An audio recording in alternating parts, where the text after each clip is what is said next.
Good morning, everybody. Good morning. Happy Monday morning. Welcome to Morning Coffee with Mitch. And as usual, drink it if you got it. If you don't got it, go get it.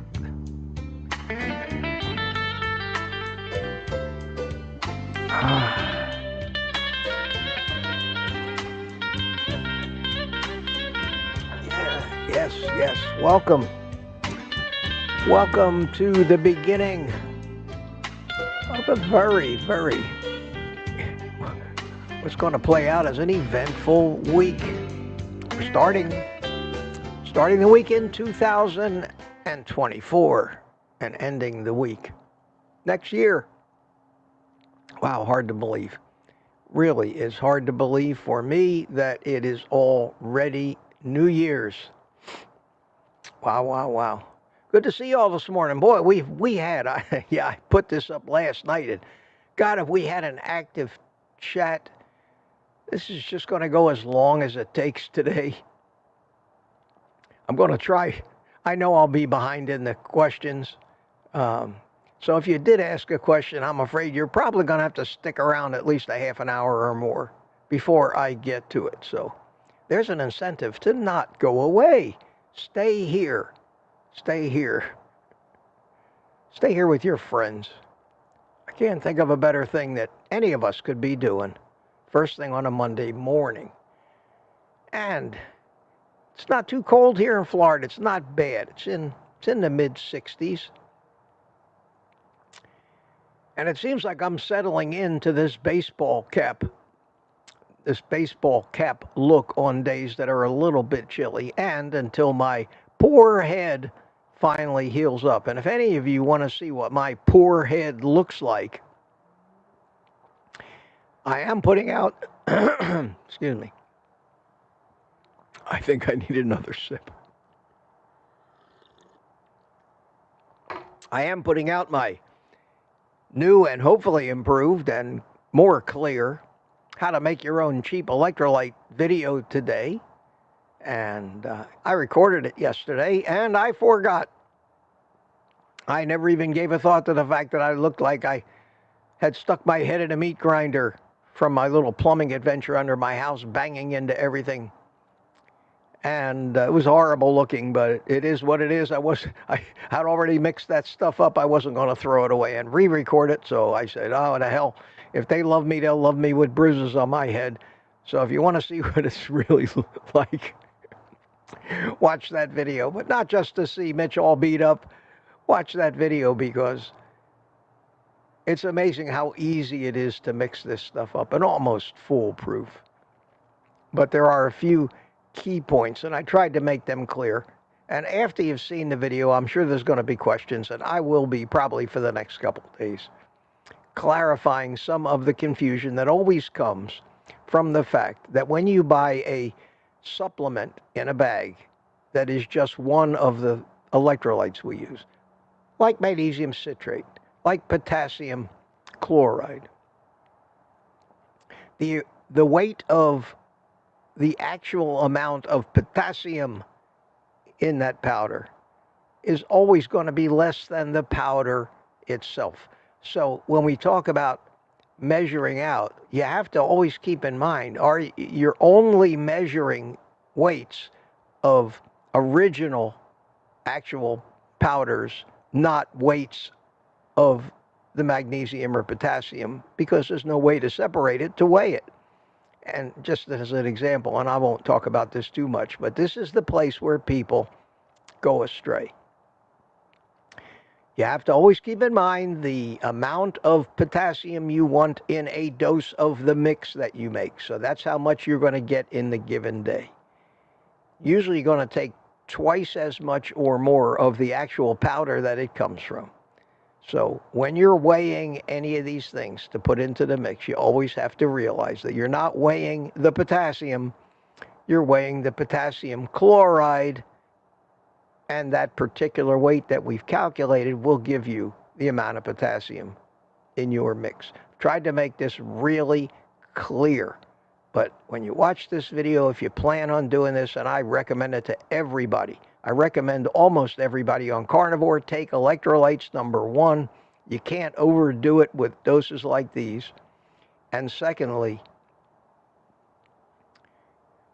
I recommend if you watch this video, just watch it till the end. And maybe if you're still not clear, watch it again. And if you're still not clear, don't do it. Better not to do it than to mix it wrong.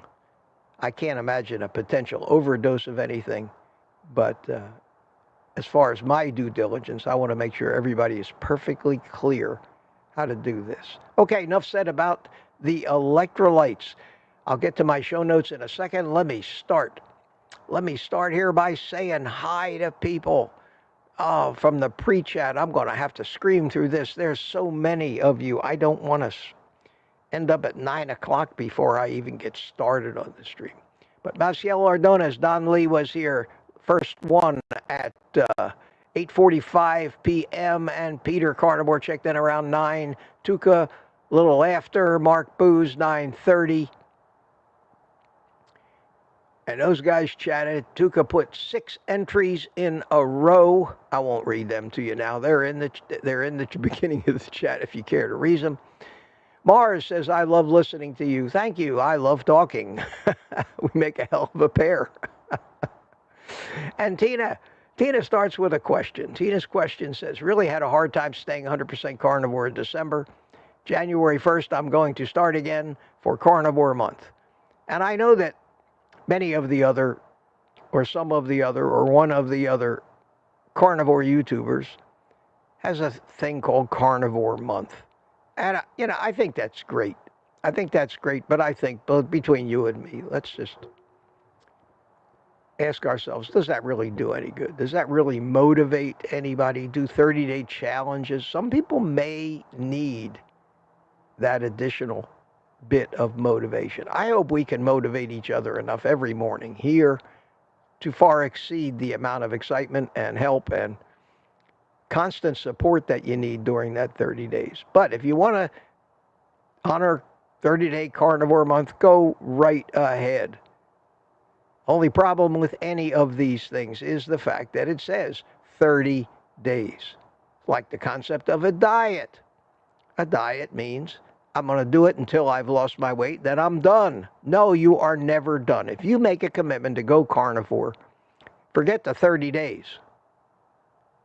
Forget anything that has an end attached to it other than your own death. That should be the only end that will ever happen to your new lifestyle. Stop using the word diet.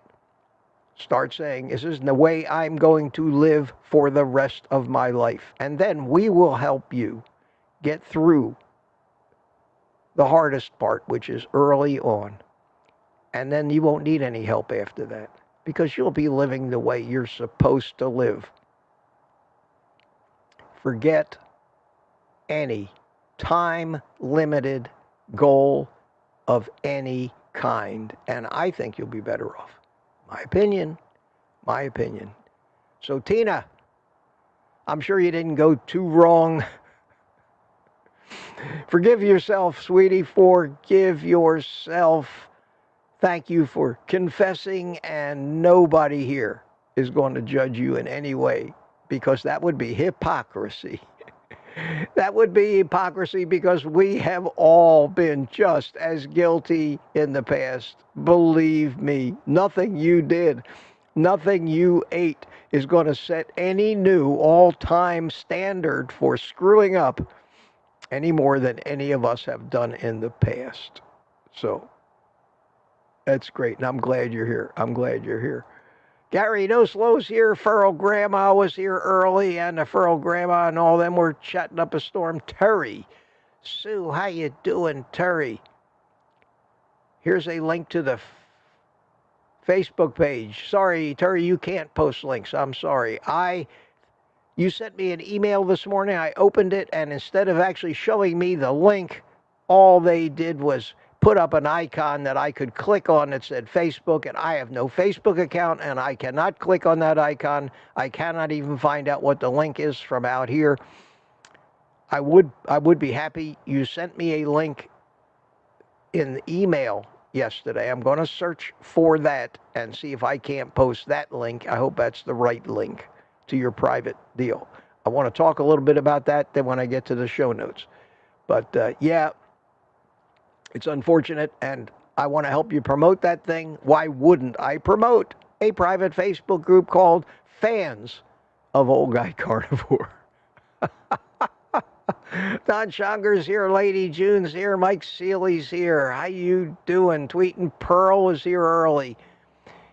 Peter's all over the place. Sandy Blythe is here. How you doing, Sandy? And Wayne Herman is here early, and I'm flying through these. Lynn Garber, Granny Boo too. How you doing?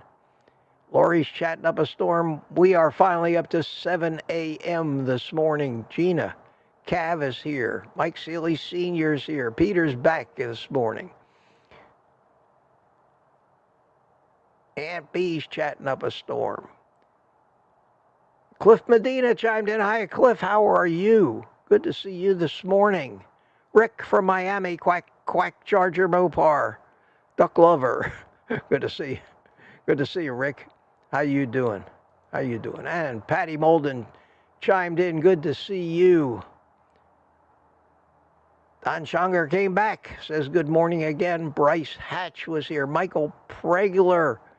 I've been a Kiltsy guy for a couple of years now. Mr. Energy and Positivity. Yes, he has a lot of energy.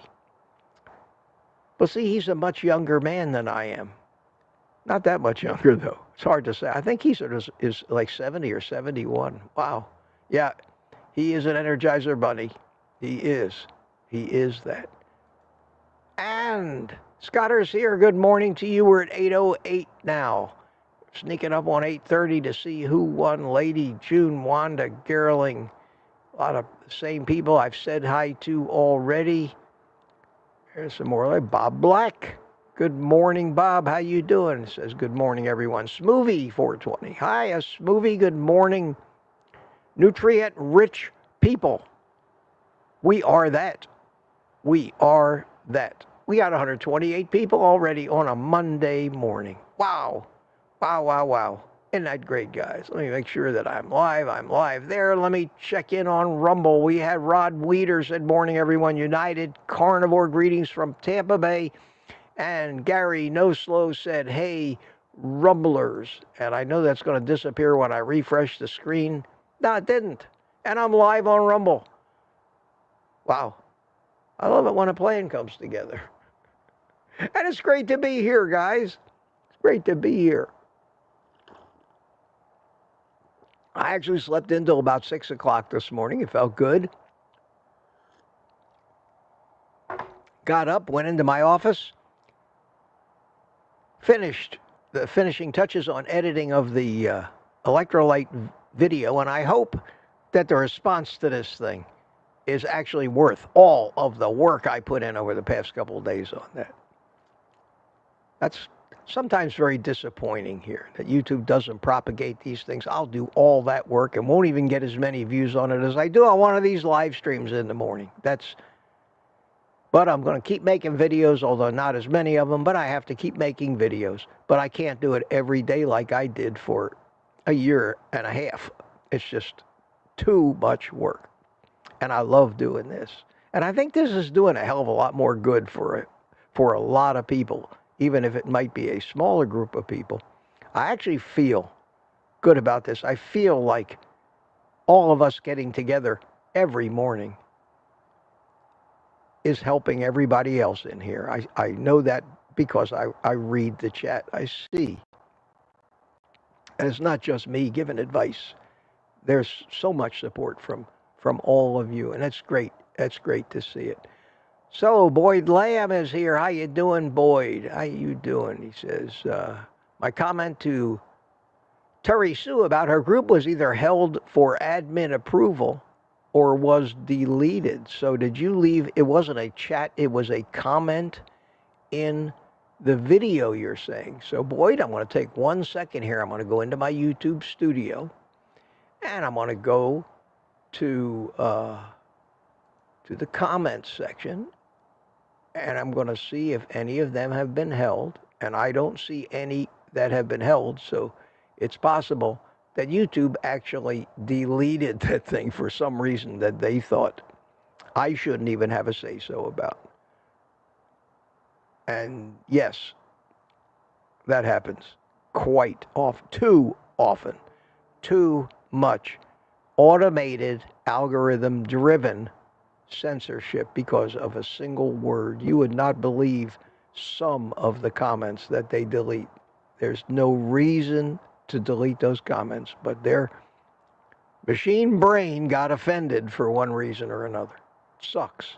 Really sucks. And if this wasn't the only platform available to do this kind of stuff, you guys know we'd be somewhere else.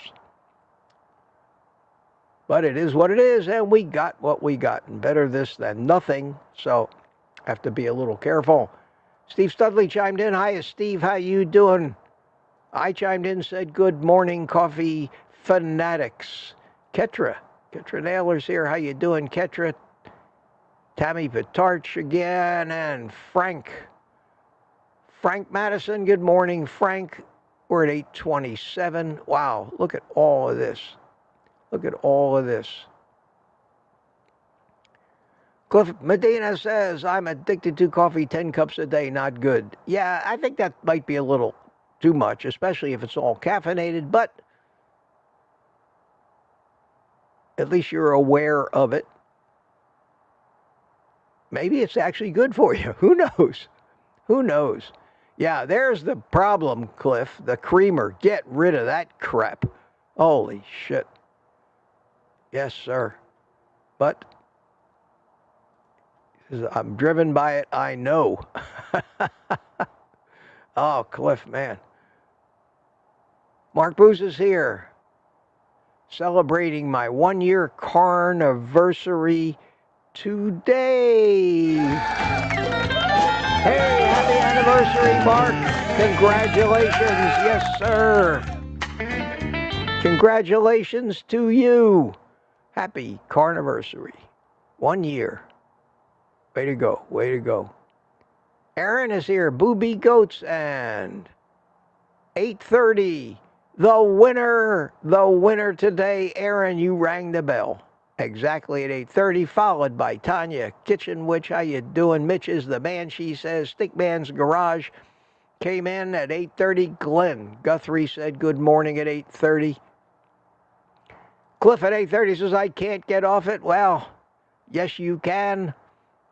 Wean yourself off. Instead of 10 cups, have 9 cups tomorrow, and a week later have 8 cups, and then try to cut the creamer in half. Titrate yourself down on it. You can do that. You're not going to miss a tiny little bit, and you'll get used to it, and you'll be able to live without it. That's about the only way I would think that somebody, and some of us have to do that with carbohydrates to get started on carnivore, whatever it takes. The word is titrate. That's the scientific word for decreasing the amount over time. They do that when they want to wean people off of drugs. And that's exactly what weaning means too. Make the change, make it gradually, and make it over time so that it's not noticeable at each increment. Think about that, Cliff. Think about that, man. You know we love you here. We want you to do well. Fred Wright says, good morning, and I'm after 8:30. I'm still at 8:30. Steve Studley, Rick at 8:30. Mark Whistler, how you doing, Mark? Good to see you this morning at 8:30. Lori chimed at 8:30. Lizzie, 8:30. Rick again at 8:30. Lori again at 8:30. And with that, we come to an end. We come to an end of the 8:30s, and we'll get back to this chat. Look for questions after I do 2 things. Number 1, yes, and I did all that in 20 minutes so far. Wow, we are off to a good start. And excuse me while I fire up my cigar here, and you can get a little happy, especially you, Cliff. Dance around a little bit, man. Figure out a plan. Figure out a plan to titrate yourself, to wean yourself off of at least down to 4 or 5 cups a day, which would probably be okay. Maybe you might switch to decaf a little bit. Maybe. You might be able to keep going and get rid of that creamer altogether. Put a little heavy cream or butter in your coffee. It's good for you. It's good for you. What you're addicted to is the sugar and chemicals in that creamer, that powdered creamer. And you've got highly paid scientists working every day at Carnation and other companies that make those things just to make it more and more addictive. And obviously, those guys know what the hell they're doing, don't they?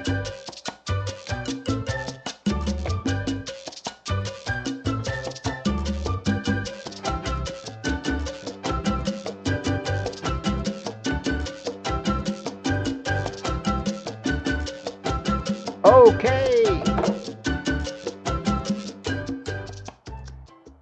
I've done it. I've accomplished it. A little sip of coffee, and we will get started with the show notes.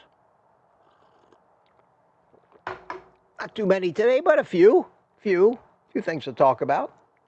The morning news with Mitch. You know, I need one of those little musical, newsy sounding kind of things, like the morning news uses when they put up breaking news. Problem with news is every news is breaking news. I mean, I don't care if it happened 6 years ago, it's still breaking news. Breaking news, you know, not as people. And yet I watch it. I don't know if that's a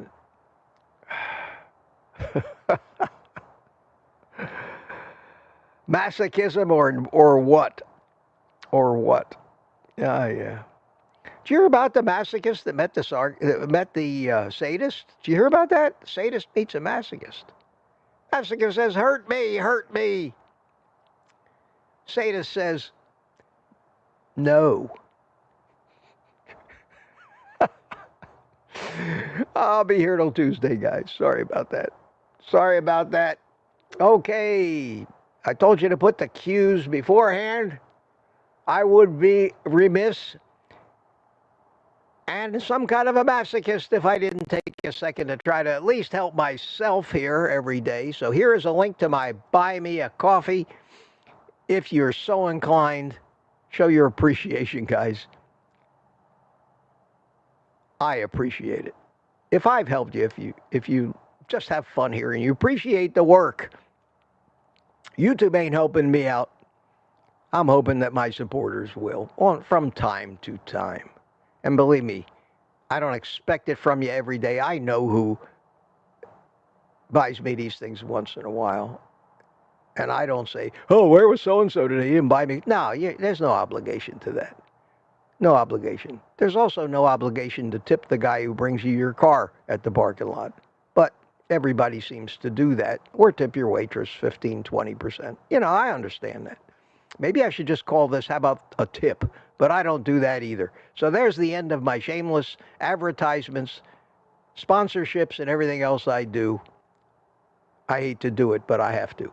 Okay, now, what do I have on my thing here? It says, oh, this is funny. Let's start this off with a funny one. I got an email from, oh God, who was this email from? I can't even see it here, but I'll find it. I'll find it. Do I dare hit the back button?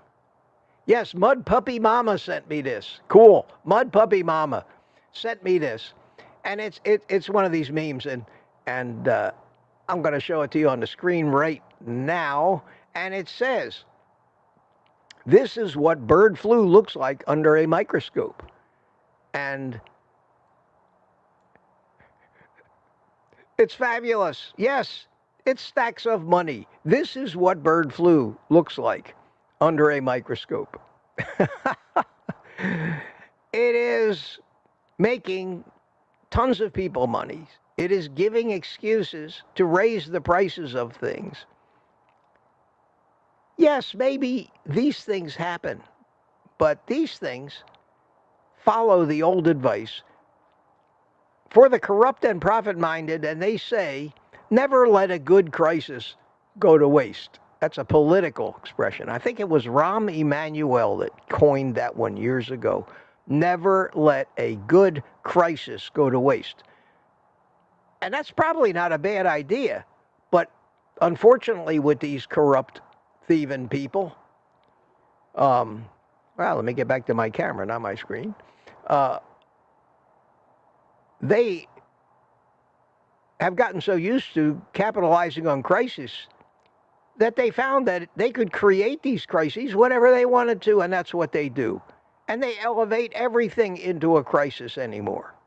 Everything, so that they can figure out a way to screw us and take more of our money without regard for the inconvenience and other harm that they cause us. And we had a deal. We had an illness, which I won't mention the name, a few years ago, which was the ultimate extension of that scenario. And look what it did for years to the lives of virtually all of us. Nobody's ever gone to jail. Nobody's ever even been charged yet with a crime. To me, that was a huge crime against humanity by a very few powerful people in our government. We all know who they were. Maybe one day, maybe one day, but I doubt it. I doubt it. I doubt it. Somebody sent me a Gmail. Let me see what it is. Ketra bought me a coffee. Thank you so much. Ketra Naylor says, good morning, Mitch. Sorry, but your audio is gone. Thanks for all you do. My audio is gone? My audio is gone? I can't imagine you can't hear me. No, it might just be on your end, because otherwise I would see a chat full of no sound, no sound, no sound, no sound. So I imagine you can all hear me. Sorry, Ketra. Sorry. Try just rebooting or refreshing your browser. But thank you for the coffee. Thank you so much. So much. 150 people watching. Wow. Wow, Monday morning. Great to see all of you. Okay, back to the show notes. The next show note. Rest in peace, Jimmy Carter. 100 years old. Lived to be 100, fought cancer.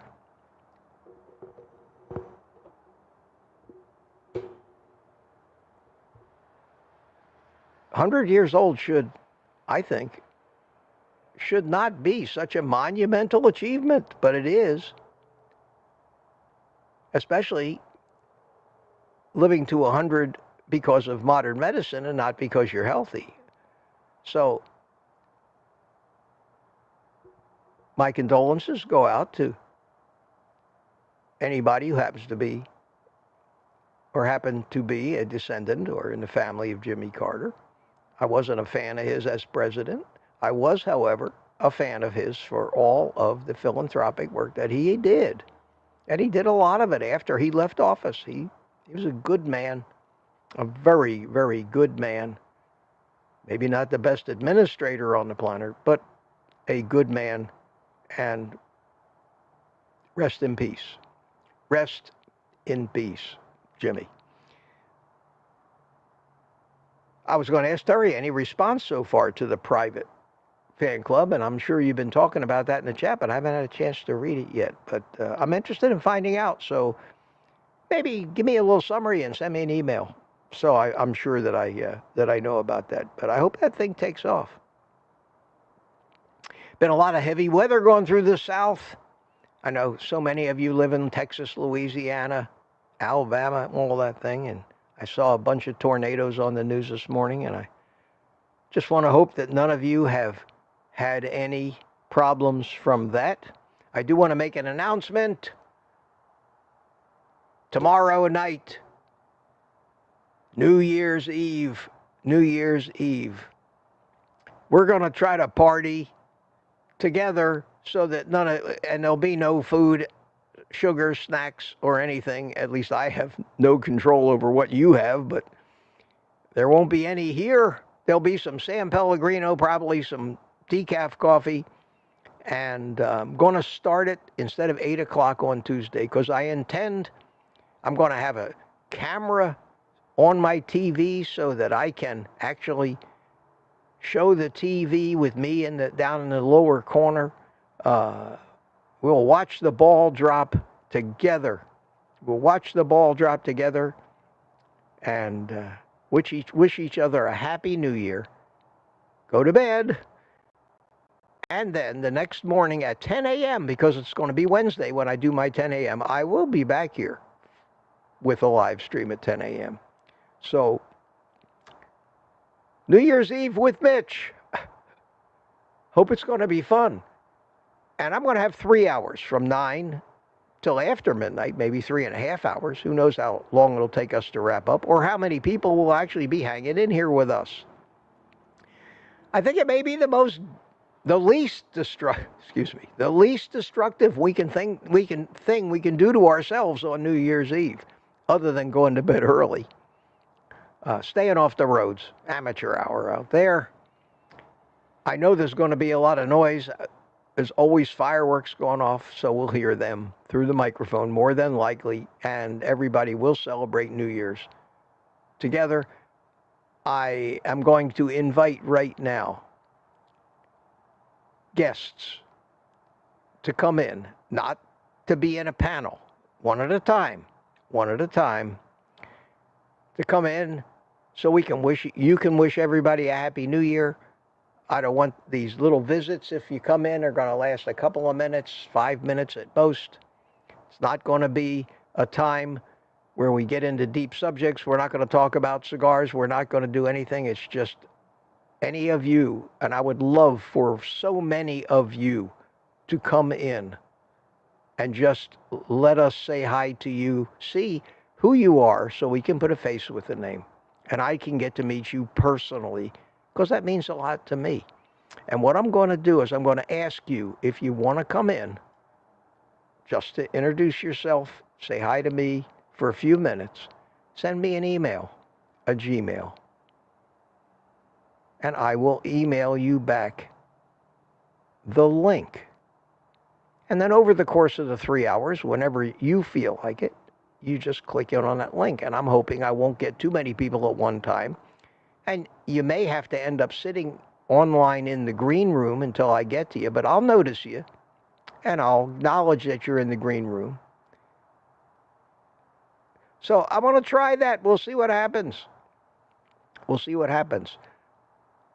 I don't want to publish the link in the chat because everybody would dive on it while it was there, and then you'd all reach the limit because I can have no more than 10 people logged in the green room at the same time. It'd be frustrating. I would rather email each person that sends me an email requesting it, the link in advance, and I'll leave it up to you when during that 3 hours you decide to come in, and whatever we're doing, whatever we're talking about, we'll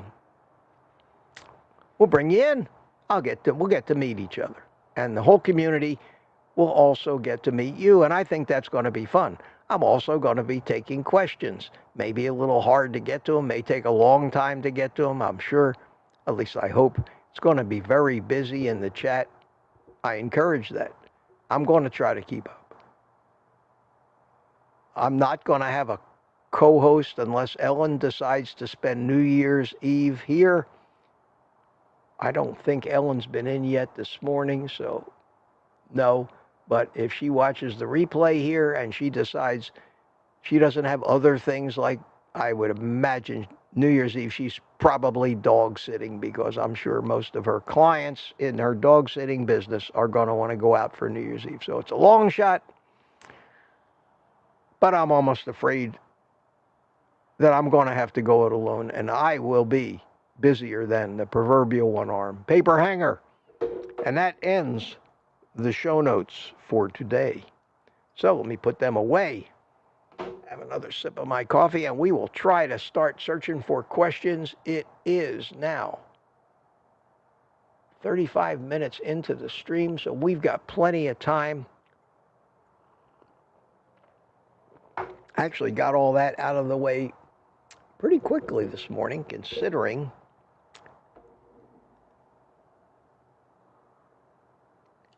I did have a fair amount, and then we did have such prolific pre-stream chat. Oops.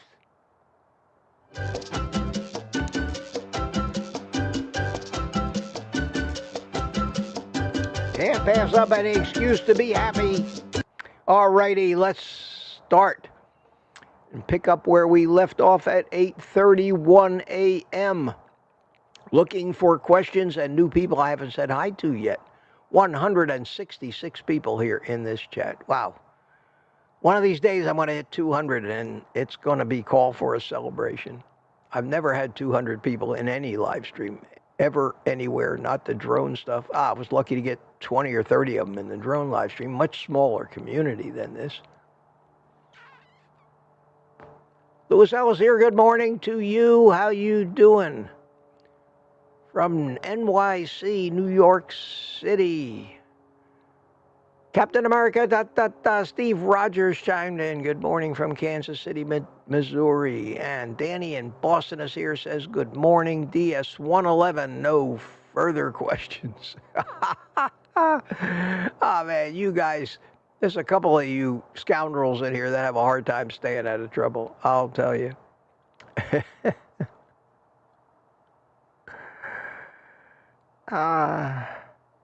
Josephine C. chimed in. How you doing? I try to remember who I haven't said hi to yet. Coco! Ho, stranger. How you doing, Coco? Good to see you. Good to see you. She says, good morning, Mitch and meat fans. Yes, I haven't seen Coco in a while. Susan Ivy says, good morning. Chris, Life After Carbs is here. It was both sad and funny at Family Christmas this weekend where everybody but me had stomach issues after eating all the carbs, sugars. At least they also had meatballs to blame. Okay. Steve Studley thinks my baseball cap looks good. Thank you, Steve. Thank you, Steve. I've got a whole collection of these, and if this becomes a thing with me wearing a baseball cap, and it will probably be more and more of a thing over the winter because it's not going to get much warmer than it is these mornings. It's only going to get colder, and I'll probably be sitting here with a hoodie drawn tight around my face trying to stay warm until it gets too cold to do it outside, but I don't care. I want to do it outside if I can. Lat's here. Good morning, Lat. How you doing? Cordelia chimed in. How you doing from Albany, New York? And I think I said hi to Marla, but let me do it again. Good morning, everyone, she says. James Ballou is here. Hiya, James. I'm up to 834. Holy cow. I'm looking for questions right now. Adam, XLG. How you doing? Should get my inversion table tomorrow. I don't care if it makes my back worse. I'm willing to try anything to avoid surgery. Adam, yes, sir. Worked for me. Might be a little tricky at first. I don't know if you got the one like I use or you found a different one, but one thing I know won't hurt you, hopefully, unless you actually have something broken down there, which it could aggravate, but I doubt it. What you have to take takes a while to get used to it. Just hanging upside down with our head down is something a lot of people find very uncomfortable at first, and after a while it feels pretty normal. So good luck, but be careful and make sure when you first start using it, you have some help there that are physically able to upright you if for some reason you get yourself stuck until you learn how to do it. Aussie gal in Australia, good morning to you. How you doing? How you doing, Fred Wright? May have got you before, but always err on the side of caution. Everybody saying hi to everybody. Sissay is here this morning, or Sissy. I don't know how you pronounce that. Good morning, Mitch. No nonsense talk on your channel. Try not to. 177 people. Come on in, guys. Come on in, man. And woman. And I suppose to be politically correct, I ought to say, and any other of yous that identify as something other than a man or a woman. 180, wow. I'm going to start looking, be focused on that. That's not good, Mitch. Not good. Not good.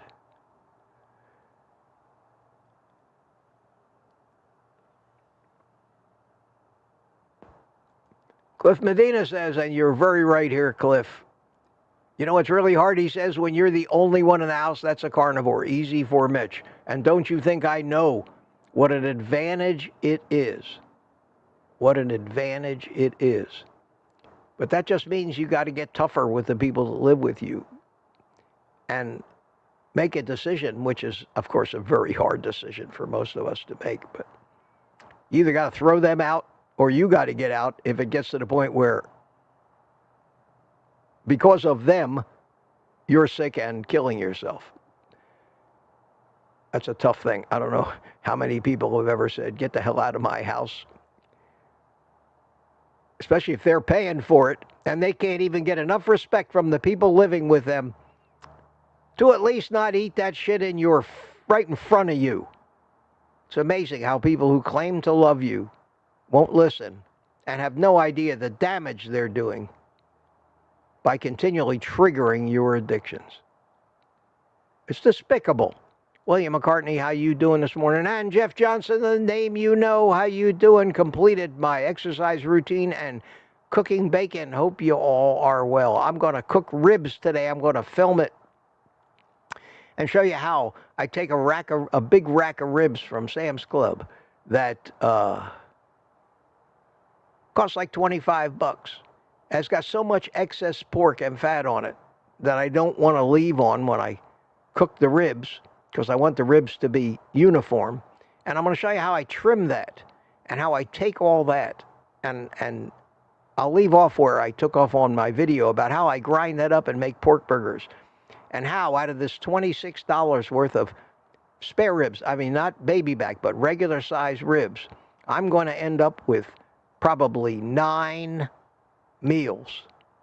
I'm going to have 4 meals of half a rack of ribs, because there's 2 racks in there, and I'm going to have 5 or 6 pounds of ground pork to make burgers out of it, which I'll portion and seal in the freezer.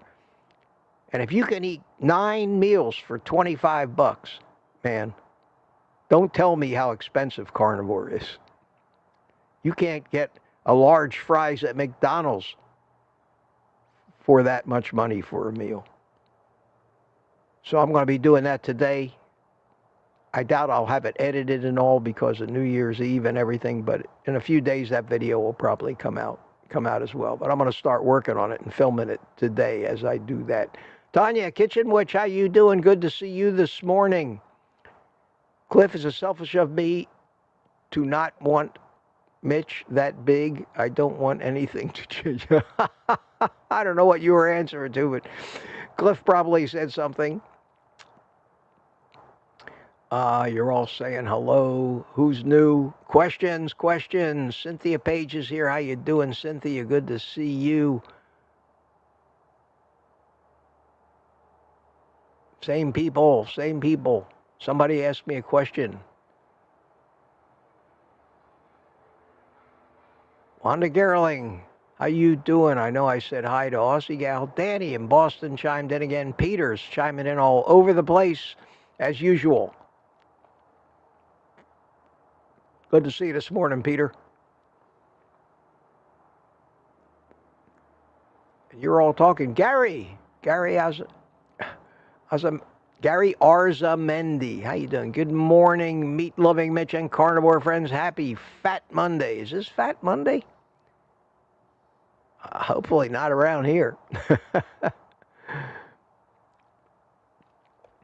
Come on, questions, guys. Questions, or this may be an early stream. I am 8:45. I'm a half an hour behind, which is not as bad as I have been lately. Try to read them a little bit, too.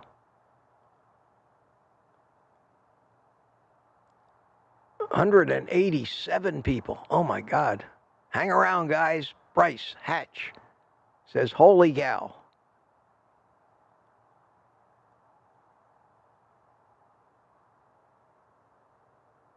And you're talking to each other.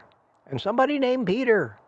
Good morning, USA. And this is not Papa Carnivore. This is another Peter. Imagine that. 2 people in the world named Peter. Who'd have thought that? Who'd have thunk it? Who'd have thunk it? And I'm still looking. Cliff Medina, question from Cliff. Mitch, I take a teaspoon of electrolyte each day with water and still get muscle cramps. Could something else be causing the cramps? Well, I imagine it could, but it seems to me the most likely thing, Cliff. God, I almost can't resist the urge to blame it on the coffee creamer. No, I mean I can't. I mean I'm holding back. Even though I know that's not what's causing it. I just want to jab you in the ribs, you know. Yes. And it could be that most, I don't know, using the mix that my mix, or are you using some commercial mix? Like, and the first thing I would do, Cliff, is I would look to see just exactly how much of every electrolyte is actually in that mix. And I know that when you use Element, the amount of potassium in Element is almost too little to do anybody any good. You need 4,000 milligrams, 4 grams of potassium a day. What do they have, 100, 150 tops? The Dr. Berg's mix that I bought it because it had 1,000 milligrams of potassium, which was, 20% of what we need. We do get a lot of potassium from the carnivore diet that we eat, especially, bacon. A strip of Wright's bacon is 90 grams a strip. But, you gotta eat a lot of potassium-rich foods. And, of course, the vegans only tell you that you need to be eating spinach and bananas and things like that, which, yeah, you might get the potassium while you kill yourself with all the toxins and poisons and sugar. Which is why carnivores become electrolyte deficient so much, because there are a lot of electrolytes in certain non-carnivore foods. And there's less and less of it in our meat supply because of the fact that the soil is becoming deficient in these things, and iodine. And those are the big offenders, as far as I've been able to discover. So look at, I don't know what you're using, but look at how much potassium's in it. Now, in the mix that I make, it's got 400 milligrams of magnesium per finished dose, 500 plus, maybe 525 of potassium per finished dose. Not the 1,000 that the Bergs has, but 500 and something. And it's got 570 milligrams of sodium. Now, I make this dose at a point where if you feel like you need more, you can certainly take 2 doses of it every day and come nowhere near too much of that stuff. But 1 dose a day does it for me. I eat a lot of bacon, I eat a lot of meat with potassium in it, and chicken and things like that, whatever. And I guess I'm getting enough potassium. But you could double up if you're using my mix. But if you're using a mix that has 100 grams of potassium in it, 100 milligrams of potassium, you need to really increase it. Another thing that people can do if they mix them up like I do myself, and I'm thinking about maybe doing this the next time I mix it up. I wanted to mix it up today to make the video, but I think I'm going to double the amount of potassium I put in that mix to bring it up to the 1,000 a day, just by doubling the amount of potassium, but leaving the magnesium, because the magnesium citrate is fine. And I'm sure I'm getting plenty of salt in my diet, and the extra 570 milligrams I get from the electrolyte dose is probably fine too. So I would check that out and make sure you're getting enough magnesium and potassium. You're probably getting enough salt if you salt your food real well. But before you start trying to find another cause of that, maybe just double up. There are people that take 5 of these element things every day, not because they're worried about electrolytes, but because it's flavored and sweetened and feeds their carb addiction. And they're drinking it as a recreational beverage, and which has nothing to do with electrolytes in their own minds. And that's sad. And that's why I don't. That's why I stopped the Dr. Berg stuff, because it was lemonade flavor. And I found I was pouring San Pellegrino in it, making soda, and that just kept feeding those addictions. And when I started looking forward to taking my electrolytes, I knew that that was my addiction talking, not me. So now I take 1 dose of my mix, I put it in that 40-ounce stainless steel thermos, link in my website, and drink it when I get thirsty, and you hardly taste the salt at all when you dilute it in that much water. If you dilute this mix in 12 ounces of water, it's going to taste salty. But that's okay, because it's not an unpleasant taste, it's just salty. But I dilute it down where you can hardly taste it at all, and it's just like when you're thirsty, I drink out of that. By the end of the day, that 40 ounces is gone, and I've had my electrolytes, and I don't get the cramps. Good question. Good question. Let me get going here again before I have to say the hurrier I go, the behinder I get. Cynthia Page is here. How you doing? DS111, Papa Carnivore, Steve Studley, looking for questions or new names here. Sometimes I have to do some scrolling. Peter has given me a command. And you all know how obedient I am.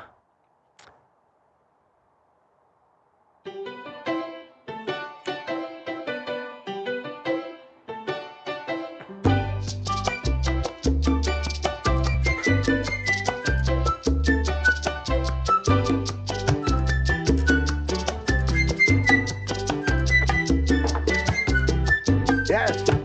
And if you notice how short this cigar is wasn't a new cigar. This was a cigar, believe it or not, left over from yesterday. It's not bad. Not bad. Not as good as a fresh cigar, but not bad. And I hate to throw these things away. But you're going to get to participate with me this morning in the removal of the ring.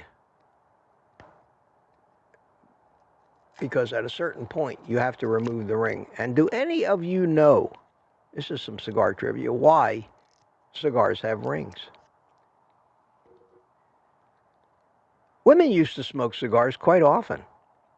And holding a cigar like this, after a while, used to stain their fingers where they held it.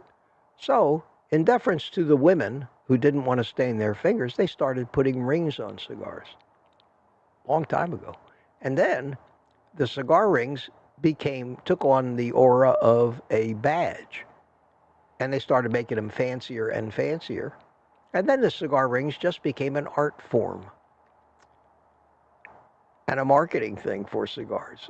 So they started putting gold leaf on these rings and embossed designs, almost like engravings. And they became so beautiful that there are big coffee table books with pictures of and history of nothing but cigar rings and how they came to be over hundreds of years of making cigars. It's fascinating. It's fascinating. But that's where it comes from. You know, one day somebody said to me, Mitch, you are a veritable shithouse of trivia. And I said, thank you. Thank you very much.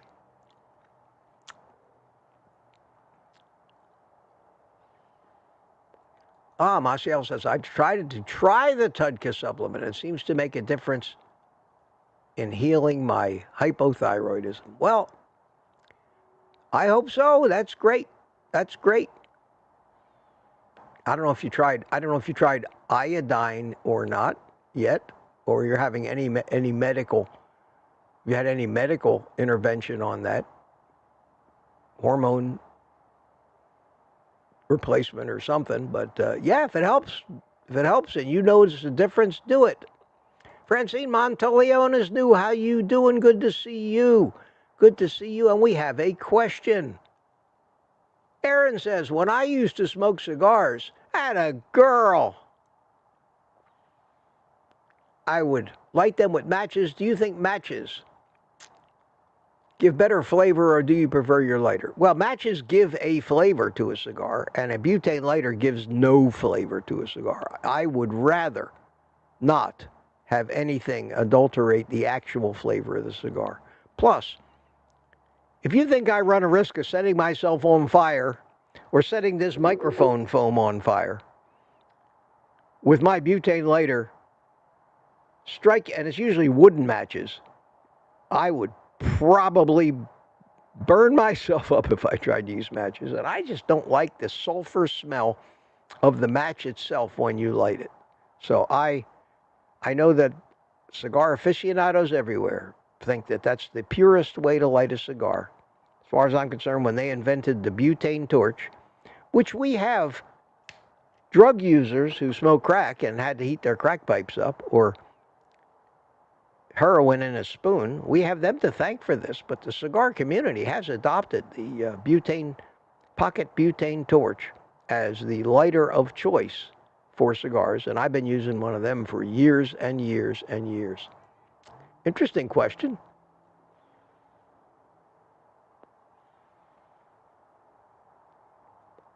Cliff Medina, another question. What are we talking about here? I started smoking cigar. Oh, it's going. Don't let this turn into another cigar stream. Everybody will go away. Started smoking cigars, but I have to sneak them because my wife says no cigars. Maybe I have to find a new wife. I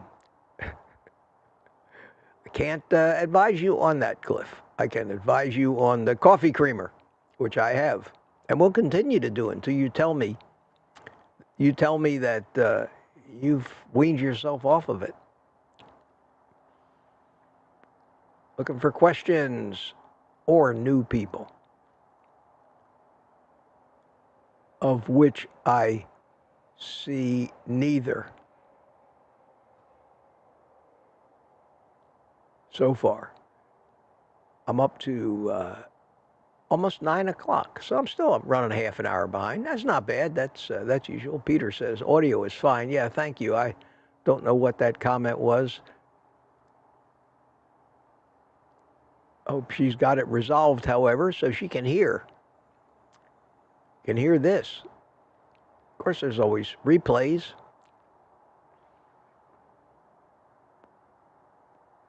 Terry Sue confesses she sneaks gulps of cream from the carton now and then. No, probably that's okay, as long as you don't drink you don't drink a full pint of that stuff. That's a lot of fat. That's a lot of fat. And although we don't count calories,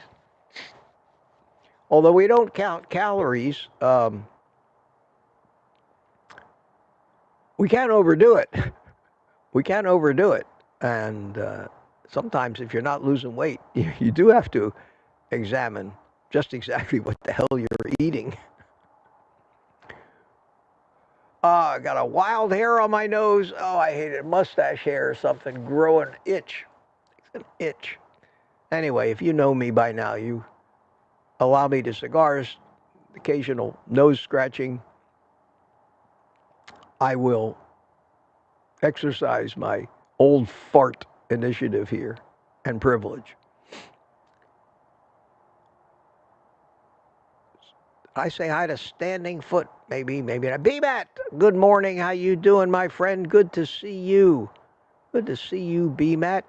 Tina has a question. Tina asks, tried to find the fan club on Facebook, unable to find it. I'm going to try to get a good link for it, and it may be tomorrow morning, New Year's Eve morning. I'll be here at 8:30 tomorrow,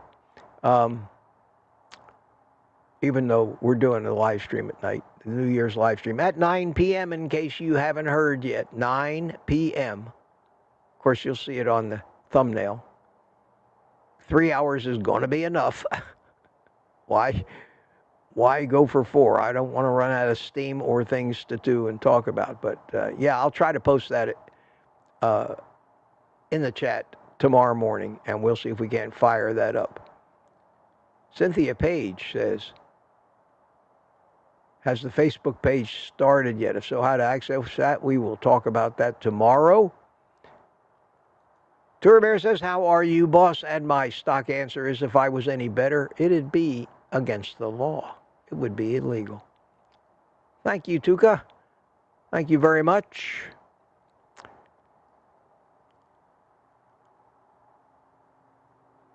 Ribeye Susie's here. How you doing, Susie? Good to see you. And after this much chat, sometimes the ones I've said hi to do fade a little bit. Harry Dion is here. Hey, good morning, Mitch and family carnivores. Good morning to you, Harry, as well. And, oh, look at all the chatting going on. 9:05. Well, I'm 25 minutes behind. I am catching up now. I'll probably get further behind. There's a question I noticed that started with the word, is there anybody? But no Q, so obviously she didn't think it was a question for me. Let's take a look at it. Is there anybody here that did raw food as I did, fruitarian diet or vegan, and that wasn't good for you? I went raw food when it was so popular and I got very weak. There's a lot of people, I'm sure, here that have tried that at one point or another, because how do you know what advice to listen to?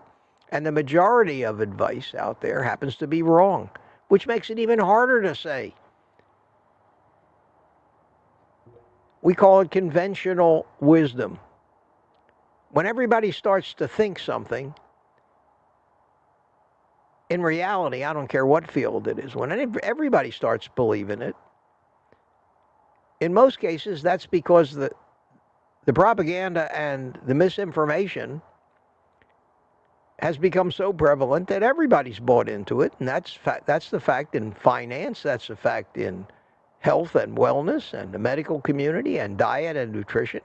So the smart thing to do is whatever the conventional wisdom says about anything, don't believe it. Don't believe it. The more people are talking about it, and I did see, I missed it scrolling down, but I did see an early entry of Peter, who says that he saw somewhere that, and I think this was the number, but even if the number was half of this, it would be ridiculous. He says that it is part of, was it 37% of people's New Year's resolutions was to start taking Ozempic so they could lose weight. That's a frigging health catastrophe in the making. Not only a health catastrophe, but a catastrophe for those 37% of people, and you know it's going to be a lot of them, that destroy their lives because they bought into the magic pill and simply can't stop eating crap that they're addicted to. Once again, proving to me that I'm not crazy when I say that at the heart, at the root cause, down at the bottom of the tree from which all of this crap grows,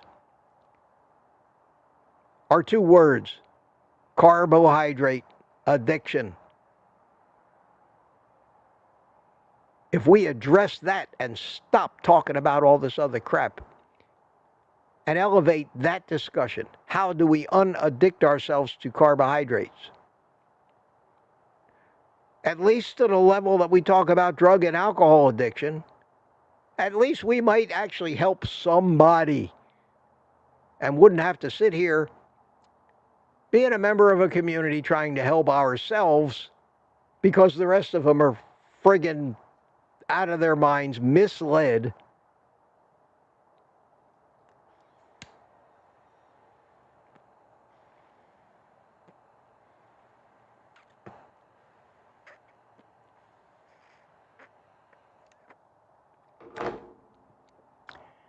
If you went into your doctor and say, "Hey doc, I'm a carbohydrate addict," how could I treat that? He wouldn't have a frigging clue.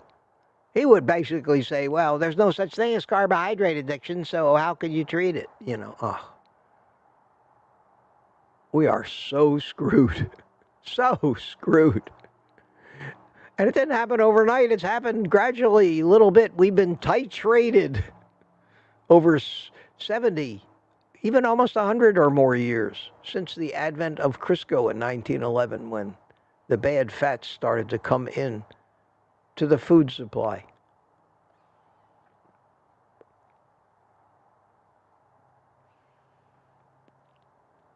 CB Carmack sent me I don't have it handy here, but somebody remind me someday to show it to you. He sent me, he Googled Ancel Keys, and he was really shocked at what he found out. And he created a little video of him scrolling down in Google, and he came to a point at the end of this video where it basically, they actually showed a comment from somebody from somewhere that says, Ancel Keys is responsible for mass genocide because of the fraud involved in all of his research. And CB said, I can't believe I actually found this on Google. And I've got it somewhere. I can't put my finger on it right now, but I'll try to remember to do it tomorrow morning. In fact, let me take a second and put it in the show notes so I remember. Ancel Keys Google. CB. All right, I'll remember it. Tomorrow morning, I will show you that little video where he scrolls down where they actually said Ancel Keys was guilty of mass genocide because he was his research was a fraud. It's true. Look at what he's done. Look at what he's done. God, it's so frustrating. It's so frustrating to be one of the few people that actually know the truth about everything and everybody thinks you're crazy.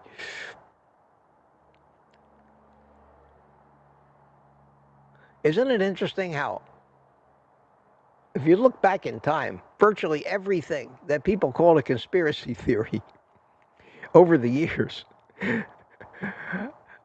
more often than not, actually turned out to be, yes, a conspiracy.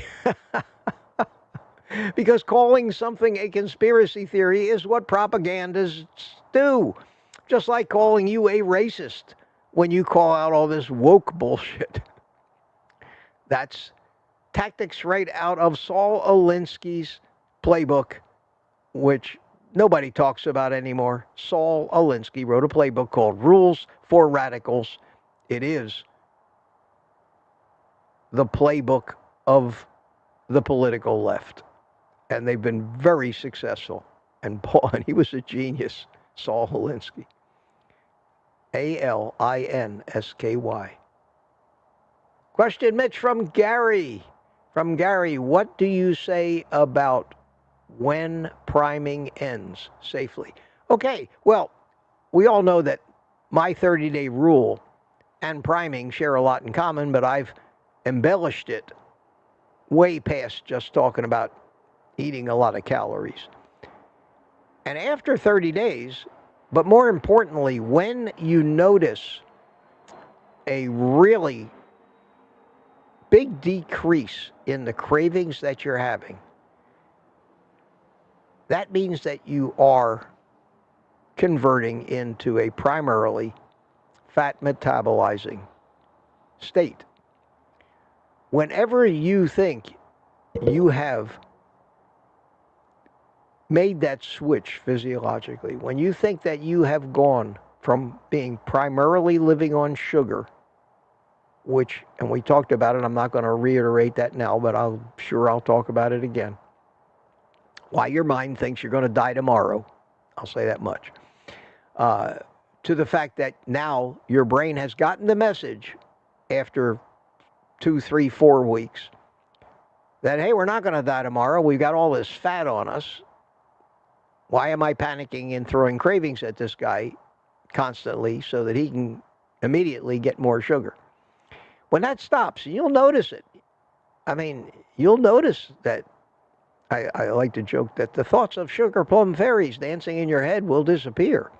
Oh, you'll still get some cravings, but they'll be mild, and chances are you'll be able to have some willpower, because you don't need nearly as much willpower, to basically say, okay, I'm starting to think about donuts, starting to get a little craving.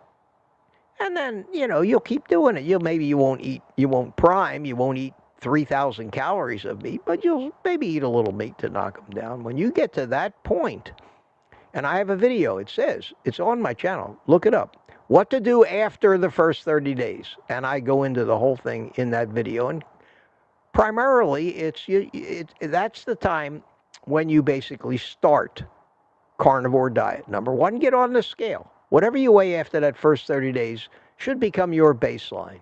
Because, as we all know, nobody ever breaks my first 30-day rule of getting on the scale, do they?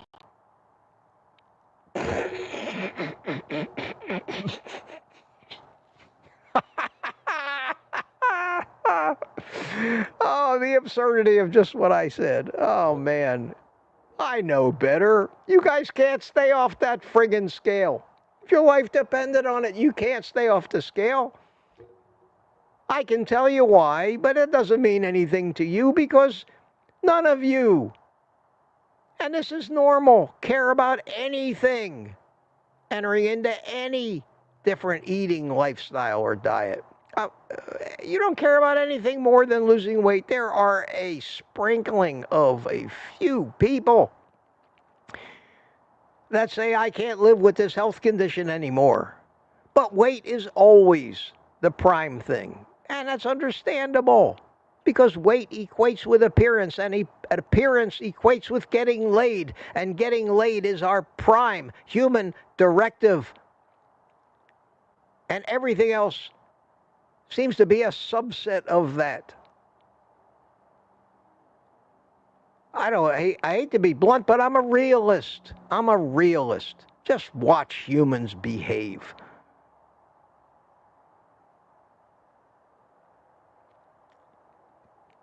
Tells you a lot. Observe human behavior. You'll learn everything you need to know about the why people do things that they do, and why so many of our commercials and advertisements. Buy this car. It's a chick magnet. It's all about that. Everything, our entire society and everything is about one of the two prime human driving forces that are necessary for life to survive. Survival itself, long enough to reproduce. After that, life has no use for anything we do, really. That is life. That's what it is. An organism that can survive, stay alive until it creates offspring. That is, I know we try to attribute deep things to the meaning of life. The meaning of life.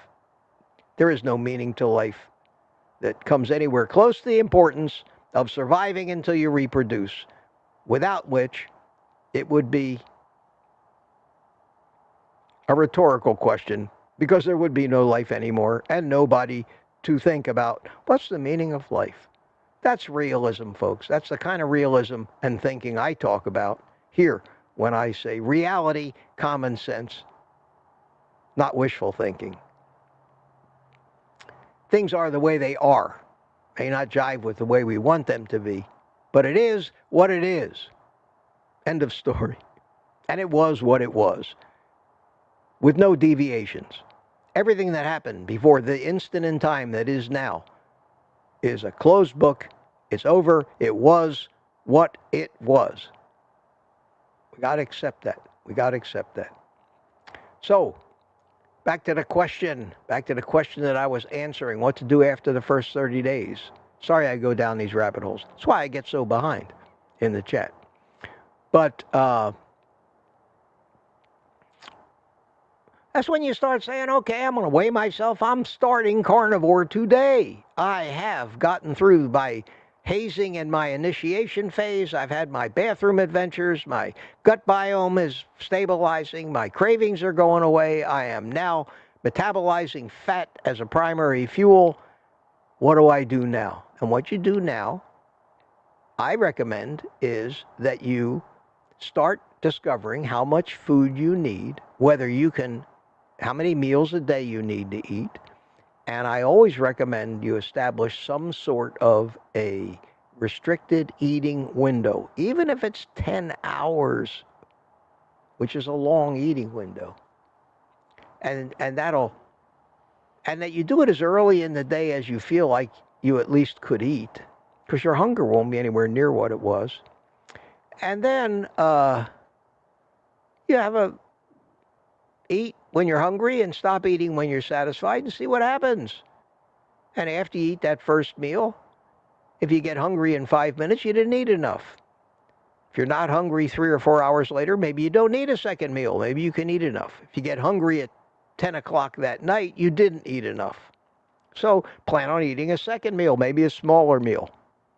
And that's what I did. It took me a month or two to figure out exactly how much food I need a day so that I don't ever get ravenously hungry ever, and never get hungry at night. That's the most important thing to me. And I settled in to a first meal, a pretty good sized meal, 1/2 pound of bacon, 5 or 6 big eggs, maybe any leftovers I might have in the fridge, a burger patty or something, but I pretty much try to stuff myself between 11 and noon.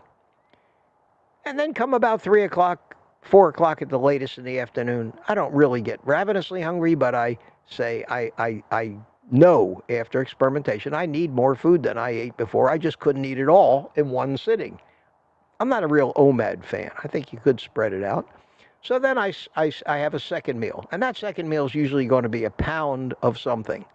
A pound of beef, a pound or more of ribeye, pound of fish, pound of chicken, but about a pound of meat. And that works out fine for me. I get done no later than 5 o'clock with that second meal.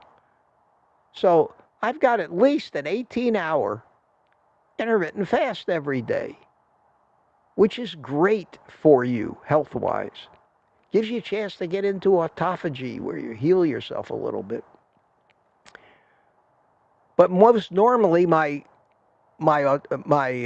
intermittent fasting period is at least 19 hours, sometime even 20 hours if I eat a late first meal and maybe an earlier second meal. But I do that every day, and I've been faithful to that for over 2 years now, and I've never deviated and never taken a bite of food after I finish my second meal, and never eaten a bite of anything before my first meal. I mean, when I say never, I mean never. Not because I'm so strong and I have such willpower and I'm a Superman and I have such mental control. No, it's because by doing that, I have no desire to eat anything before my first meal of the day. I have no desire. I don't even think about food other than what do I need to take out of the freezer so it'll be thawed by tomorrow.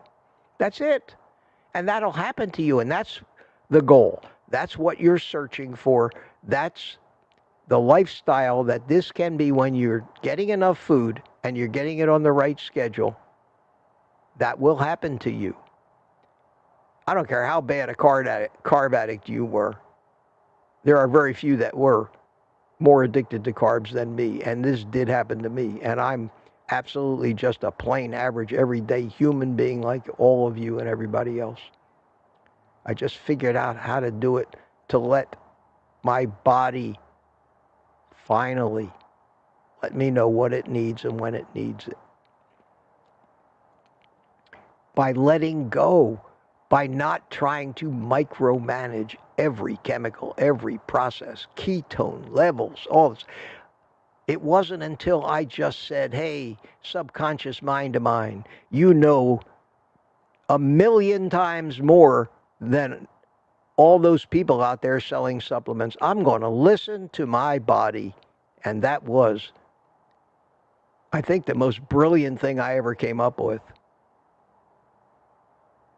At least for me it was, and it worked. So it's a good question, a good question. Thank you for that, Gary. I know it was a long answer, and I hope that helped some people. I hope that helped some people, that answer. What time are we doing? We're 10 minutes to 10 now. I am at 9:11. I got further behind in the chat. Okay, this is this is the point where I have to start running faster. So if I miss saying hi to anybody new, I'm sorry. Sissy's got a question here. Mitch, what do you say about sausage as a carnivore food item? Sausage is great as long as it's all animal stuff and they don't adulterate it with all kinds of crap. Usually there's seasonings in sausage, and those seasonings are plants, and you may not react well to them, or God knows what, but there's so many different kinds of sausages that I can't say what do I think about it. I don't eat sausage because I haven't found any that I think are clean enough, that don't have filler and sugar and all kinds of chemicals and preservatives that I can't even, not only don't I know what they are, I can't pronounce them. So I stay away from sausage unless I would make it myself. And if I made it myself and just ground up meat and fat, put a little salt in it, and I could do it with my meat grinder. It's got a sausage attachment. I would make it. But it's just easy for me to make a patty. A lot easier. Same thing. Same thing. And I wouldn't put any of the seasoning, any of the fennel, or any of the other stuff. So same thing with hot dogs. But if that's what you want to eat, it's certainly a lot better than pasta with sugar-laden tomato sauce on it. Thank you for asking that. That's my opinion again. That's my opinion. Okay, here we go. Harry Dean says, question, bubbles in urine. Well, a lot of people say that bubbles in your urine indicate that you're spilling protein. I think everybody at certain times, when you're pissing from 3 feet up over the water, when the piss hits the water, you're going to get bubbles. The key is, how long do the bubbles last? And to here I defer to my doctor friend Ken Berry, who seems to know what he's talking about. And his answer to that question, not mine, was, if the bubbles are gone within 4 minutes, it's not a problem. Okay? That's it. That's all I can say. But there's a definitive way to find out if you're spilling anything. You're spilling sugar, you're spilling protein, whatever. You just get a urinalysis. Tells you if there's any protein in your urine or any sugar in your urine. But it's a clue. If you get a lot of foam and it does not dissipate, then it's more than just the bubbles that have air bubbles, let's say, that have happened because you're pouring one liquid into another, and that makes air bubbles. 4 minutes, he says, I think, that it should be gone by 4 minutes. And if it's not, I'd go get a urinalysis. That's my answer to that, Harry, and whether it's 4 minutes or 2 minutes or 10 minutes, I can't tell you exactly. I'm just parroting what I heard Ken Berry say. So you may look up his video on that, see what he's got to say about it. So we're looking for questions now. If I happen to spot somebody like Spot for Art, 1 year carnivore, January 3rd, somebody I haven't said hi to yet, I will stop and acknowledge that. B-Beige54, how you doing?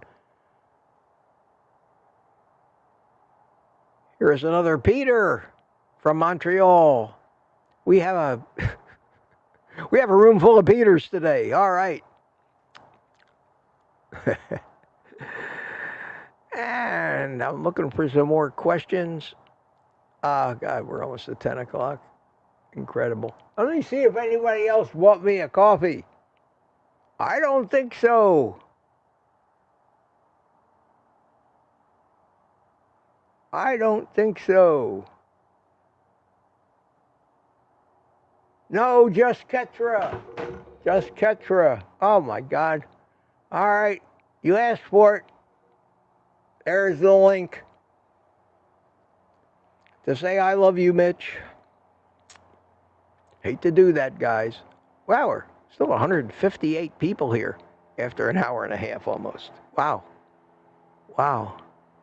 All right, DS111's got another question. He says, do you ever share with supermarket employees how you eat, and what is their reaction if you do? Yeah, shit, me and the Sam's Club butchers over there, we're almost like personal friends now. I've talked to a lot of them, and they're very curious about it, because obviously guys that work in a meat department are not anti-meat, you know, but most of them are not in the greatest shape either. And I've actually had some of them really quiz me on this because they look at me and they look at themselves and they say, holy shit, maybe this old fart knows what he's doing. Look at the amount of meat he's buying. Have any of them ever taken my advice or followed through with it? I haven't noticed. And I've gotten to know 2 or 3 of the guys that are always out there in the morning when I go early, putting out the meat and the markdown meat. Occasionally, one of them will come running up to me with a package, say, here, I'm just putting this out. You might be interested in it, which is a perk, I guess. But, yeah, the answer to that question is yes, I will talk about it. I'll talk about it to anybody that'll listen if they show an interest. But the minute I see the deer in the headlights thing come over them, I say, well, okay, good luck, man. Here's my channel name if you want to learn. And I leave it at that. I used to be like an evangelist for this stuff. Anybody that would slow down, I'd start telling them about it. But I have learned real quick that it's not the way to win friends and influence people. Not in the slightest. Chugging along here, I know I'm missing a lot of stuff in the chat, but looking for questions at this point, so I'm not here until New Year's Eve tomorrow night. Or at least till tomorrow morning. And if I see a new name, I will stop and say hi. MotoJ81, good morning to you. Haven't seen you here yet. I don't know, I think I'm at 9:30 now, so I am caught up, only 25 minutes behind. Wow. It's working. It's working. Lizzie's chatting away. Sandy Blythe, Booby. Boy, man, nobody can accuse you guys of being wallflowers in this chat, that's for sure. Lat says, I saw the word Ozempic flash by. I said, well, let me take a chance to see what Lat from the United Kingdom is saying about Ozempic. That might be interesting. In UK, there's talk of Ozempic being given away free. Others want to give it to the unemployed. Yeah, there's always a move. Highly encouraged by the drug companies. Because it's not free. Lat? Nothing is free. The drug company, the manufacturer, Novo Nordisk, is not giving away the Ozempic. The welfare state is purchasing the Ozempic and giving it away. And the taxpayers are paying for it. And it's been estimated that if everybody in this country was some way or another given Ozempic, it would all end up on the government dole, cost $3 trillion a year and bankrupt the entire country. And that, my friends, is more likely to happen than not, because people are carbohydrate addicts and can't stop eating this shit no matter what.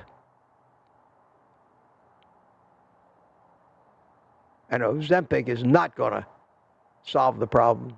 It's just going to make people sick while they still feel that they can eat the shit they want to eat. It's disgusting and it's maddening. And there are fortunes being made in it. But unfortunately, it isn't Mitch that's making any of that money. Mitch is begging for a coffee now and then.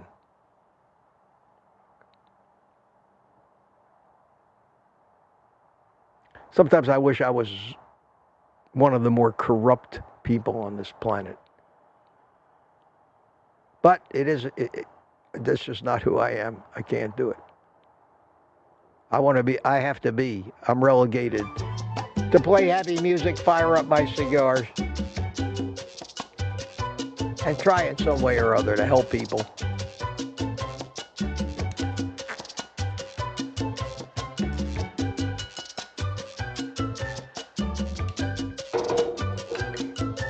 All righty.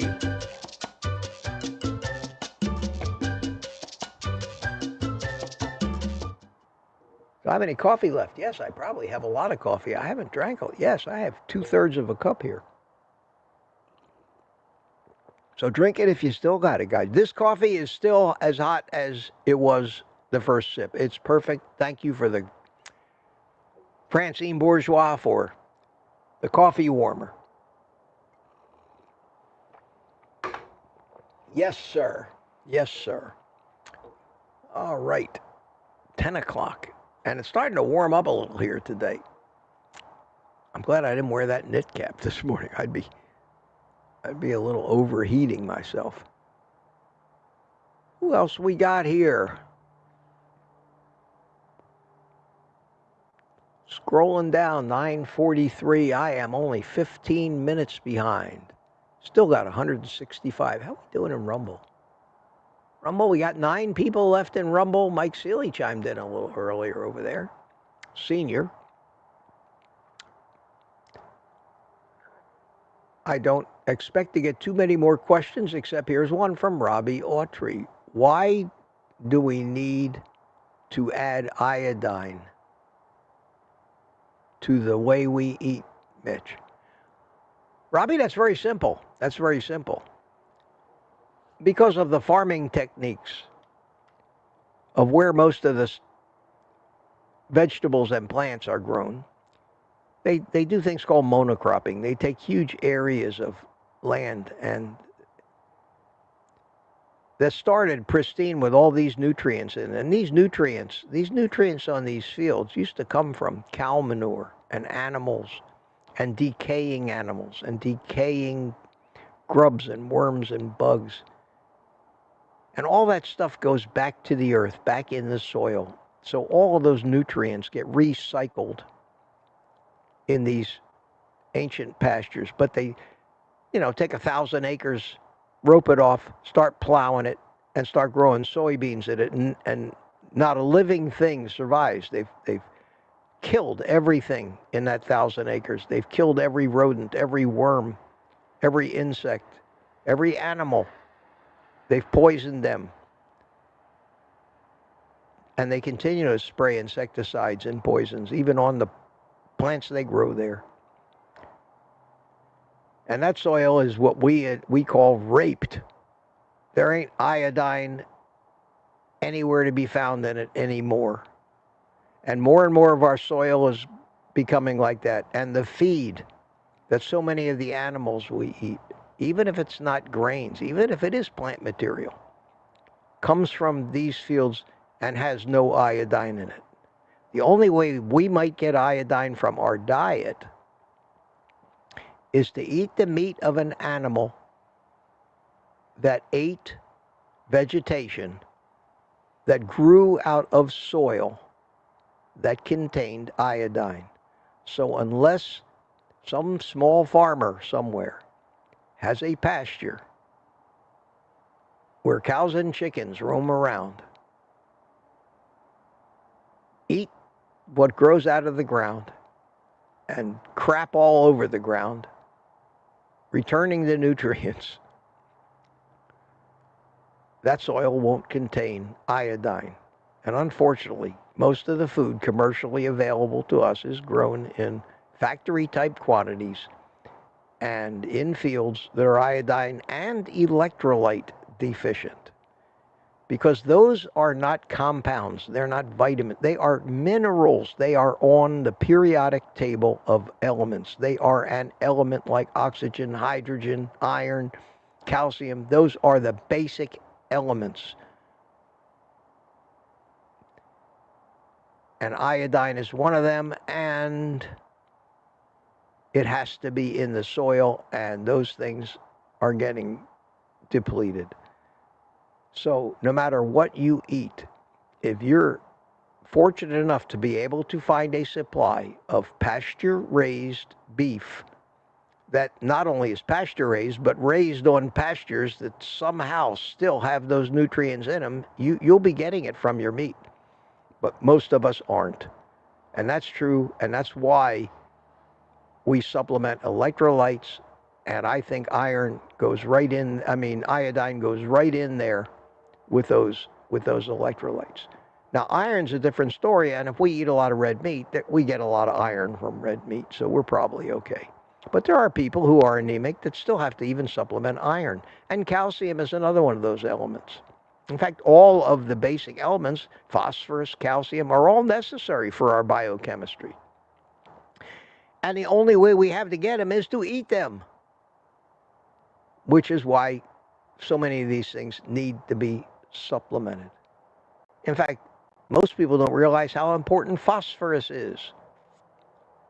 We would die without phosphorus, but you never hear anybody talking about a phosphorus deficiency. Evidently, we get plenty of that in our food. But in each one of our cells, we have the citric acid cycle.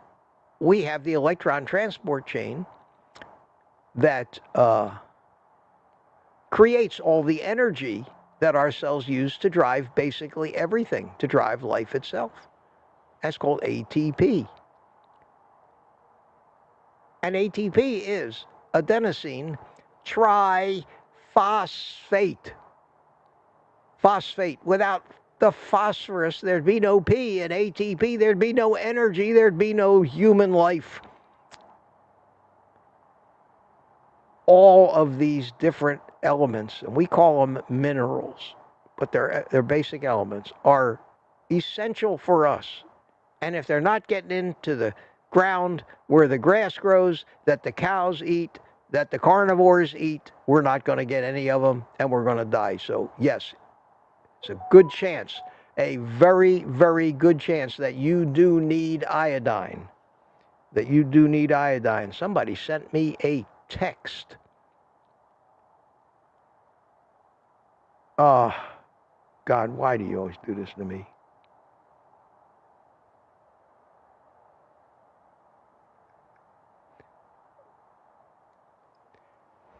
I got a girl that that's supposed to clean my house once every couple, 3 weeks, and she never lets me know until the day she wants to come. And she wants to come tomorrow. New Year's Eve. I'm going to be busier than a one-armed paper hanger tomorrow. I do not want. In fact, every time she does this to me, I think about finding somebody else.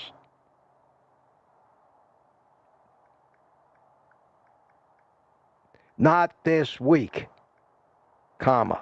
I'm busy now.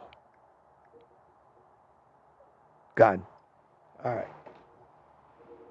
Okay, sorry about that. Sorry to interrupt with that. Let me get back to it. Why do we need that iron? That's why. Okay, I answered that question. Hopefully it made some sense to all of you. And stop texting me. Jesus Christ. This is why I'm not a social media hound. I cannot stand to be interrupted all day with my phone going beeping. I can't turn my phone notifications off because things do come to me through texts from clients of mine. And if some of their servers are down or some of their internet site isn't working, I need to know about it that second and react to it. So I'm one of these people that I'm a slave to that notification thing on my phone if I'm going to even make enough money to live. And that's why I cannot text with people. I cannot be on social media and be interrupted every 3 seconds of my day. And that's what happens if I do that stuff. Because everybody thinks I got nothing better to do. I'm the busiest guy on the planet that you ever met for my age that makes very little money doing it. It's crazy. It's nuts. It's nuts. And it's depressing for me. And I work every day to stay happy. This helps here in the morning, though. It does. I'm looking. I am up to 952. I'm still behind. Holy cow. We still got 155. Dan's got a question. Which cigars? Sorry, Dan, don't have time. Too late. Good to see you, my friend. To go into my cigar talk anymore this morning. I need to run through this. I have got a video to upload if I want to get that out today.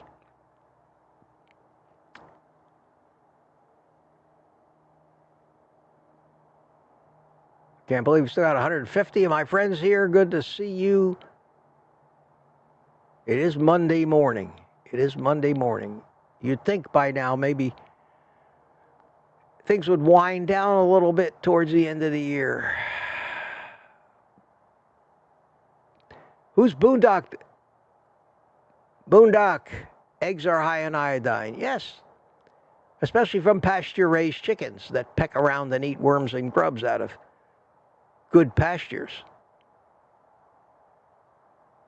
M. Crow says use iodized salt. You could do that, but the salt is usually crap that they mix the iodine, the Morton salt. I would rather take a couple drops of iodine in my coffee in the morning, and I would rather eat salts that are mined from pristine ancient seabeds and not polluted. But if you can't or don't want to do that, Mitch, doesn't fish contain iodine? Yes, all animal products should have some iodine in them because they can't live without it, but you got to be careful with fish because you've also, along with iodine, got mercury. There's iodine in most of the stuff we eat, but they suffer the same fate that we do. They're not getting enough of it either. 2 drops of this Lugol's 2% for me.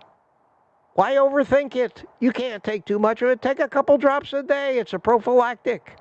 It's a very important mineral. And there's more than enough evidence to know that most people and most animals aren't getting enough of it. So I say to people, stop trying to game it. Stop trying to figure out whether you need to do it. If you even think that you're iodine deficient, and very few people are not iodine deficient these days, a couple drops a day, a little prophylactic. Same thing with electrolytes. Maybe you are getting enough electrolytes. But you can't overdose on these dosages, and if you don't need it, you'll just piss it out anyway, so why not? It's like a colonoscopy. Get one every 10 years when you get older. Because you'll never know if you have colon cancer until it's too late. So why not take some steps to maybe put off some of those things that might happen, especially when it comes to nutrition deficiencies. That's my philosophy. That's my philosophy. Doesn't have to be yours. Carolyn says, is there iodine in eggs? I'm pretty sure there's a little iodine in almost every animal product because all animals need it. It is an essential element for living mechanisms. So you probably find a little. How much? Depends on how much was in the chicken. It's amazing the difference of what nutrients are in eggs depending on the life of the chicken. That's why they make such a big deal out of cage-free, farm, free-range, pasture-raised. And even though half of that stuff is a fraud and a lie, at least it's something. At least it's something. BMAT asked a question, and I don't know what that is. Sorry, BMAT. But I found the QQQs anyway. All right, 10:12 coming up on it.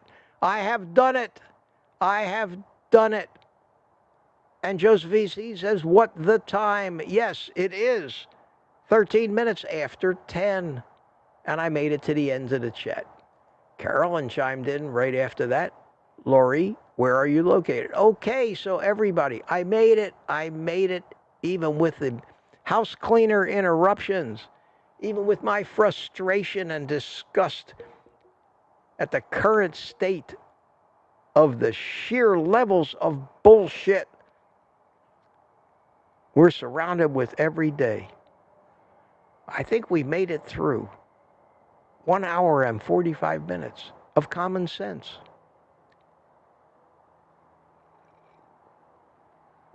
And that's an achievement. That's an achievement. And I'm going to celebrate that achievement by once again relighting what was yesterday's cigar.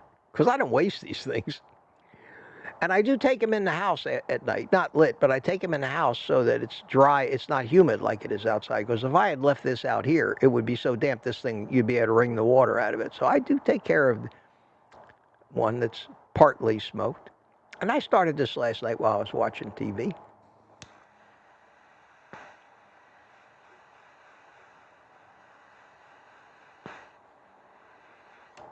So, we've come to an end. We've come to an end with a minimum of technical difficulties. Pamela Suarez says to me, where is it, Pamela? God, there's so many people in the chat. Anyway, I see back here in the chat, Pamela Suarez says, oh no, it was Coco who said, good job, Mitch, you're the man. Thank you so much. Thank you so much.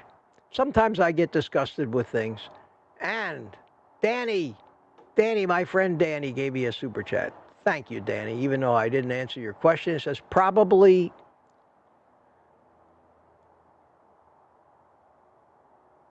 LOL, Mitch, probably sent her a GIF with Trump pointing to her saying, fired. We got the simplified version of it. I'm busy. Thanks, Danny. Thanks, Dan. I appreciate that. You know I love you. After I've been at this now, trying to get to the end.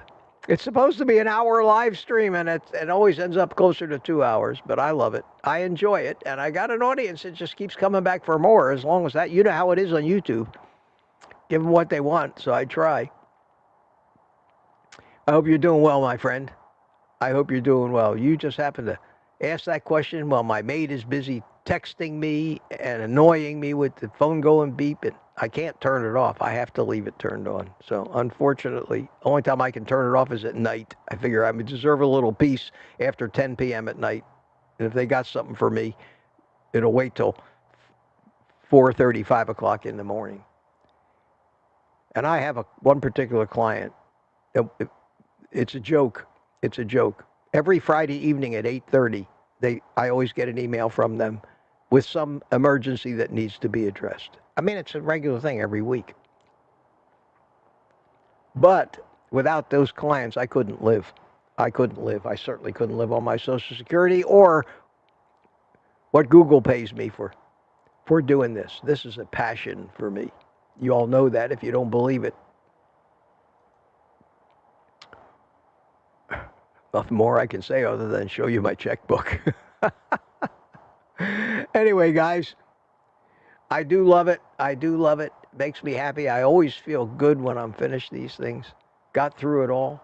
So what I'm going to do right now is I'm going to call it a day. I'm going to go upload. I'm going to upload, create the thumbnail for the new Electrolyte video. It'll probably become live sometime around 1 p.m. this afternoon, which has got less than 3 hours away. And I hope you enjoy it. And I would recommend pretty much everybody take some kind of electrolyte or other. And even the iodine, but that's about it. That's about all I think are really. Now, you may have other deficiencies that blood tests and other symptoms may expose, but for most people, you can pretty much broadly and generally say, yeah, I'm probably not getting enough electrolytes, and I'm probably not getting enough iron. So you guys take a few minutes. Take a few minutes. I will play a little happy music that's 1 minute and 45 seconds long, giving you a chance to say goodbye in the chat to all your friends. And I will finish my coffee. Puff on this.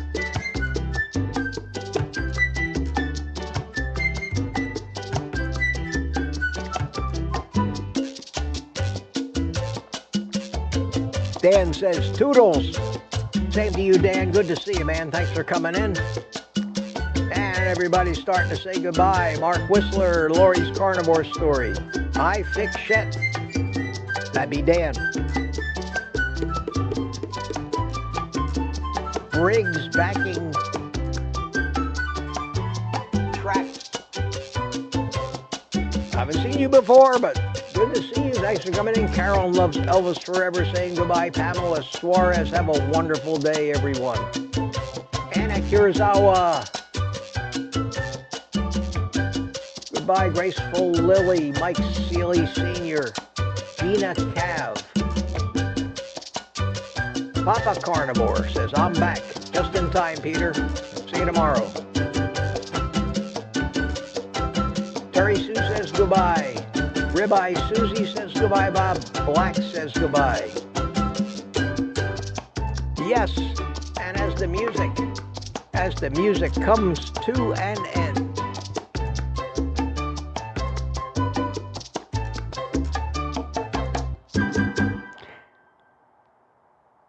we get to that point that you've all been waiting for, my friends.